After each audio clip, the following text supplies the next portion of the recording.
Well, Boker Tov, everyone. Happy New Year to those of you who haven't seen me since 2020. And we're starting not only a new year, but a new book of the Torah. We're going to be in the book of Exodus, the book of Shemot, as we say in Hebrew. So let's start with names, because that's what Shemot means. It means names. All right.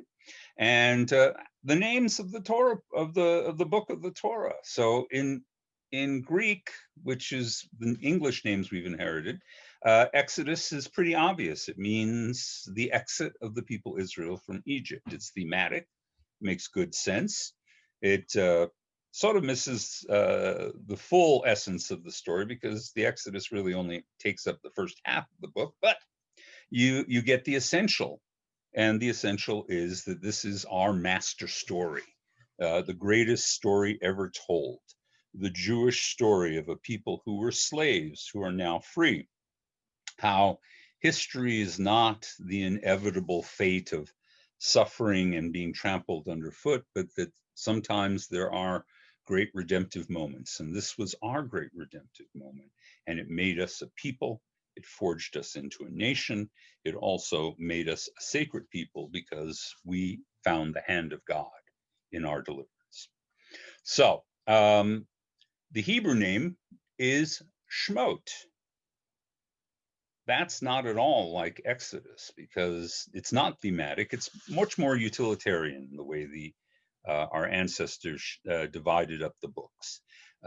They basically decided that they would name the book, all biblical books, based on the first significant word that appears in the text. So in Genesis, the first significant word that appears is Bereshit, when God began. And so that's the name of the book in Hebrew, Bereshit.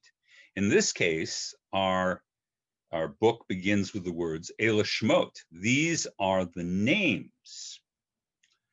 These are the names of the Israelites who went down into Egypt with Joseph. And so that gives the name. It's not terribly descriptive, but rather it is an easy marker to get us started in a text, which is really what it's all about. Because as you've all been taught, the original text of the Torah is not divided into verses or sentences or even paragraphs. There's no punctuation. So being able to quickly zero in on a few key words to tell you where the whole thing begins is critical on an ancient scroll. And so it's a very, very utilitarian, practical way of naming our books, rather than the thematic, which is more literary. All right, so I'm going to summarize our Torah portion, and then I'm going to talk to you for a little bit about why and how we divide up our books in order to create Torah readings. But before we do that, I think, since we are in the story that features Moses, it's really important that we think about the important things, like getting the right Moses action figure. All right, you know how I am. I've got my Wonder Woman, I've got my Appa, I'm a collector. And so this is a perfectly functional Moses. This is the one you can usually find in like gift shops or novelty shops, or those, funny, funky stationery stores that pop up in the hip downtown districts. And this is a pretty good one. It's Moses. He has his robes molded onto him. He's in his sandals, and his arms are movable, as is expected of an action figure. And he has two wonderful additional objects that you can put in his hands or set aside depending on what you want to do. He has the Atzeret Dibrot, the 10 Commandments, which are done in the stereotypical style with the two curved tops. And then he has a shepherd's staff, which was probably nothing like the shepherd's staff that was used by people in the Iron Age, but it stands out iconically as a shepherd's staff. So there's a lot of nice things to like about this. however. If you're really looking to up your game in biblical action figures, I recommend you get this one. Now, this is produced by a Christian company called Bible Quest, and it's really one step up. You know, it's the next biggest thing. You can get the little Hasbro action figure Wonder Woman, or you can get the great statuary Wonder Woman like I have back there. This is that, right? Because what's different? Well, first of all, we have our Moses. He has his visionary gaze, but his robe is actually fabric rather than just molded on. So that's a nice touch right there, right? And he even his belt is a little bit of individually created fabric. He too has a staff, which is probably more Iron Age appropriate, a long stick that you just happen to pick up. And he also has his 10 commandments, which actually probably are closer to what would have looked like in the Iron Age, which was just 2 flat chiseled pieces of granite with no particular iconic shape to them. So that's I give them points for historical authenticity. And then on top of that, there are extra features. All right. So you got a burning bush. That's great. You know, if you want to create a scenario with a burning bush where, you know, Darth Vader steps in and tries to interfere and Moses takes him out, that's pretty awesome. In addition, there is, a little unexpectedly, a snake. Now, Moses never explicitly handles the snake in the book of Exodus, but, you know, it is a major element in the storyline. So I'm glad they include that. But the extra special feature you can't see unless you look through here because it's hidden by this label. And that is under Moses's feet is the Ark of the Covenant. I mean, you know, wow. Nothing can quite compete with that. So, and not only that, but unlike the other Moses figure, you can have complementary other Bible action figures. So if you look on the back, you can see there's not only Moses, but there's also Noah with a wide selection of fauna representing his story. Then you have our hero David with a couple of sheep as well as a sling and a bag and a staff. And because you want to have those kind of dramatic scenarios with your action figure, you also have a fully kitted out Goliath. That's pretty good. So just be aware that if I were to choose, I'd choose this. All right. Now, getting back to how our Torah portions are created. So we understand the essentials that the originally in the Iron Age when the Torah was being composed, and then in very early antiquity, the Persian period when the Torah was all assembled together, the writing was not fully developed. The Bible did not have verses. It did not have chapters. It did not have a numbering system as it does today. And in fact, it didn't have any punctuation at all. Sentences ran together, words ran together. You couldn't read the Torah if you were even literate. You had to study it in order to be able to decide where a word began and a word ended, when a sentence begins and a sentence ended, when an idea in the form of a paragraph concludes. All of these things had to be intuited from the reading. So we've never had a chapter and verse system until the Christians invented that in the 14th century during the Middle Ages, all right, which was a quick reference system thought.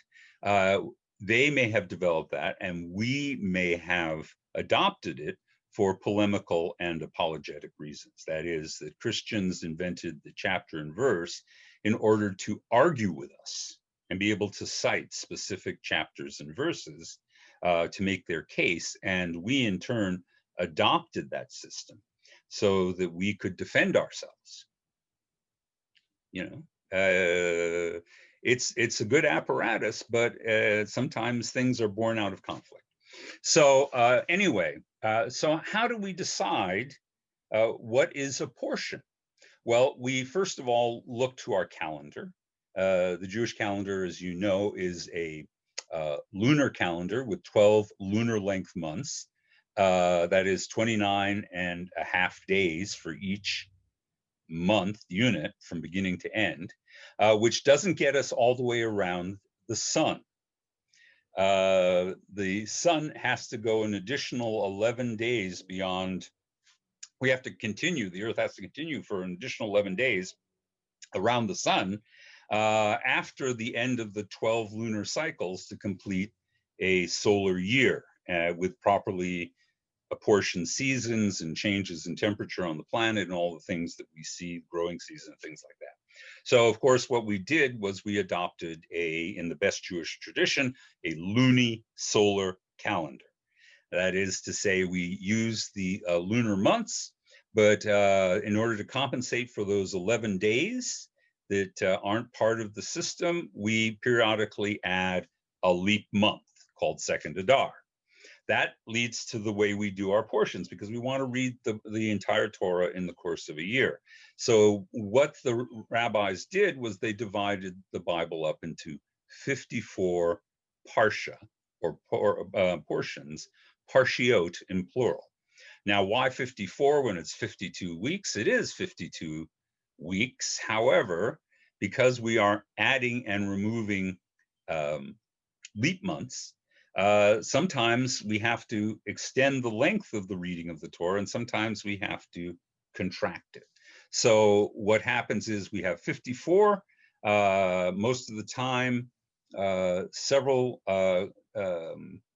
parshiot are combined together in what are called double Torah portions, which is what we read when there is no leap month in the year. But when we add a leap month in the year, we can separate out those double portions, and we can fill out the year properly without creating any great problems. A creative solution. How are the portions divided? How did they decide where to start and where to divide? That's lost in the mists of history. For the most part, it seems to be an attempt to start with a story or an idea or a set of mitzvot, and then follow through for a rough length of time and then stop at a reasonable place. Sometimes that doesn't work. Sometimes we read our Torah portions and we're scratching our head, and why did they stop here? Why didn't they keep going to finish the story or finish the laws or whatever it is? So it made sense to them. It may not necessarily make sense to us. But in any case, it's enough to know that virtually every book is divided up into 10 or 11 portions. And such is the case with the book of Exodus, which also has a double portion built in towards the end. The two portions are relatively truncated. Together, they make a nice size portion, but they often get separated out. Now, the next thing that we take for granted, or we simply accept it's there and it's always been there, and we don't necessarily understand why, is the haftarah, the complementary reading. That when we go to a bar bat mitzvah, or we go to a full service on Saturday morning, we'll have the Torah portion, and then we'll have the reading of the haftarah. Now, people easily make a linguistic mistake here. They think that haftarah means half a Torah, or it means after the Torah, or something like that. But Torah, haftarah, is actually a different word root than Torah, and what it really means is conclusion. All right. That doesn't tell us a great deal, but here's what the rabbis are thinking. The rabbis are thinking that we have a Torah portion, and we should have a complementary reading from the second part of the Hebrew Bible. The Torah is the 5 books of Moses. It is followed in the full Hebrew Tanakh, or Mikra, by a collection called Nevi'im, the prophets. And so the rabbis concluded that we should have a reading from the prophets to go with the Torah portion. Great plan. The only problem being that the haftarah as a literary unit is way bigger than the Torah. So it would be impossible, or it would be burdensomely long for us to divvy up all the prophets into 54 units and read them all the way through. It's just too much. So instead, what the rabbis did was they came up with a thematic strategy, which is to say, we're going to take whatever theme we identify in the Torah portion. Maybe it's a character, maybe it's a theme, and we're going to look for that character or that theme to be mentioned in a passage of the prophets. When we find that, we're going to chunk out a bit of that includes that theme or that person, and we're going to attach it so that the two are matched up thematically together. So the Haftarah is usually anything from 12 to 25 chapters from a prophetic book that has some link to our Torah portion. All right, so that's where the Haftarah comes from. So what's happening in our Torah portion this week? I'm just going to summarize it because you're very familiar with the story, and then I'll attach it to what our Haftarah is. All right, so this, of course, is the beginning. It's the story of, these are the names of the Israelites who came down into Egypt to join Joseph. And so our ancestors settled there. Joseph places them in the land of Goshen. Everything seems fine.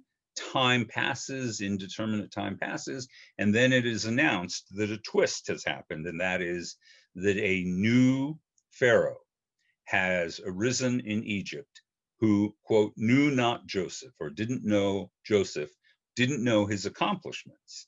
And as a result, he has no sense of obligation, loyalty, or commitment to Joseph's ancestors, the Israelites.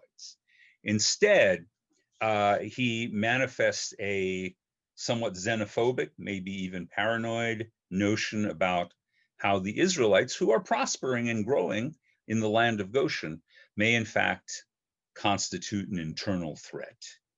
That's a theme we find again and again in history, and especially in Jewish history, is when we encounter a host nation that decides somehow our presence threatens the integrity or the survivability or somehow the morality of the nation as envisioned. So this is the first story of many that is reflected in our history. So we know what follows on all of that. The Pharaoh plots with the people to enslave the Israelites. He places hard labor upon them. Their numbers do not start to decline, to his horror. So he takes more drastic measures. He orders that Israelite baby boys, when they're first born, should simply be killed to keep the population under control. It's a dumb strategy. And the Torah, I think, wants us to understand it's a dumb strategy. If you really want to control the population, you kill the girls because they can produce more Israelites.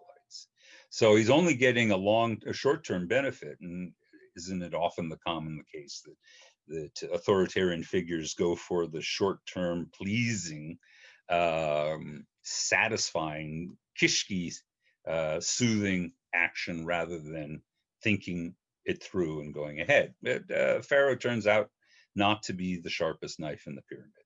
So he does this, and then our Torah portion goes on to tell us that not all Egyptians were committed to this policy. In fact, that the Egyptian midwives choose not only to dissent, but to resist. They protect the lives of these children, and they save, presumably, Moses among them. And then, in order to keep Moses from being discovered, his mother and father make a dramatic decision to basically place him in the hands of God, put him in the River Nile and send him on his way in the hopes that some compassionate person will find him. Ironically, it's really ironic, that compassionate person is the daughter of Pharaoh. So just realize what's happening here. The daughter of Pharaoh, who knows this is an Israelite child, takes it into the palace. And so unknowingly, Pharaoh is raising the man who will be instrumental in his own undoing. That's just great. I think that's just great writing.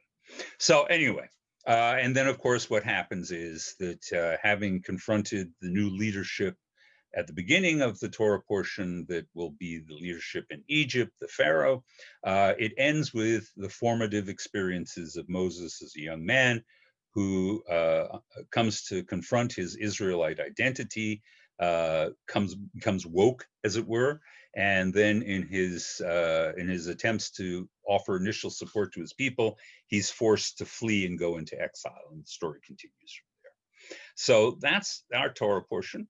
I will point out that the Haftarah for this case, the thematic attachment, is this, that it's about leadership, the formation and leadership, bad leadership, good leadership in the Torah portion. And so that's exactly what happens in the Haftarah. The Haftarah comes from the book of Isaiah, and in it, it's a long Haftarah portion, but it describes how the prophet is criticizing the leadership of the Israelite kingdom centuries after Moses, and how the people are being oppressed and suffering just as their ancestors were oppressed and suffering. Unfortunately, now it's coming internally from within Israelite society rather than externally from the Egyptians, but that God is offering the possibility that the people can be freed from this bad leadership. And if that they follow God's teaching, if they follow the recommendations of the prophet, that in fact their future can be better than their present, which is the basis for virtually all prophecy in Jewish tradition. So that's our Torah portion, our Haftarah. This week, I thought I'd devote a little time to how these elements of our worship are constructed. And next week, we'll pick up and I'll offer you some insights when we hit, the fantastic stuff, all the miracles and the duels and the confrontation and all of that sort of stuff. It's a great story. So we'll see you next week.